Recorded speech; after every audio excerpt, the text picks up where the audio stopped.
ကျောင်းတော်ကိုပြန်ရောက်ပြီးကျောင်းရောက်တဲ့အခါကျတော့တန်ခါမစုံသေးတဲ့အချိန်မှာဆိုရင်မန္တလမာလာလို့ခေါ်တဲ့ဇေယဝန်းထဲမှာခိတ္တခဏထိုင်ပြီးတော့နာ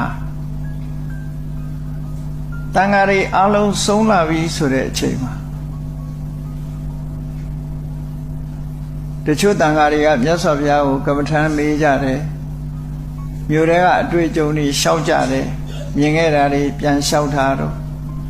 သိလို့တဲ့ကမ္မထမ်းတွေမေးတာတော့အဲ့ဒါလိုမေးမြန်းပြီးတဲ့အခါမှာအချိန်အားဖြင့်ဆိုရင်နေ့လယ်12နာရီတိုင်းတာလောက်နီးသွားပြီဆိုရင်မြတ်စွာဘုရားခန္ဓာကိုယ်ကြီးကျောင်းတော်ထဲကိုပြန်ကြွတယ်ပြန်ကြွတော့မယ်ဆိုရင်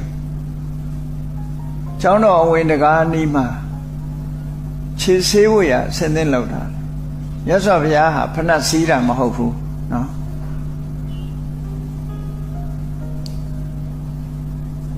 လေကားရင်မှာခင်းထားတဲ့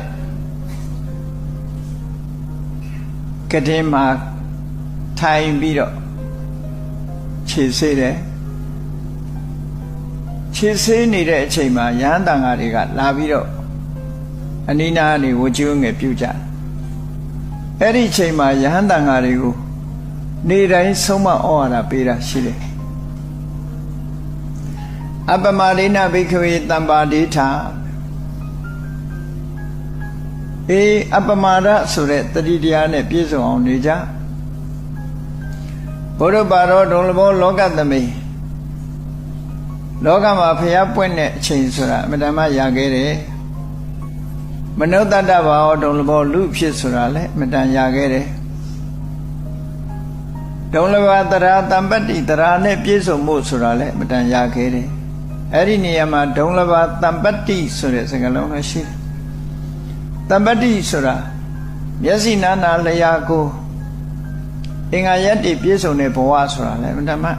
ရခဲ့တယ်အသိဉာဏ်ရှိတဲ့ဘဝဆိုတာလည်းရခဲ့တယ်ပြည့်စုံတဲ့ဘဝလူဖြစ်လာပြီမဲ့လို့မွေးရပါမျက်စိမမြင်တာတို့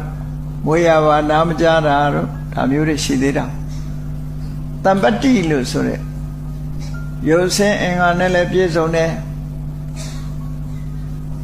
အခြေအနေကောင်းတယ်ခံယူနိုင်တဲ့အသိဉာဏ်ရှိတယ်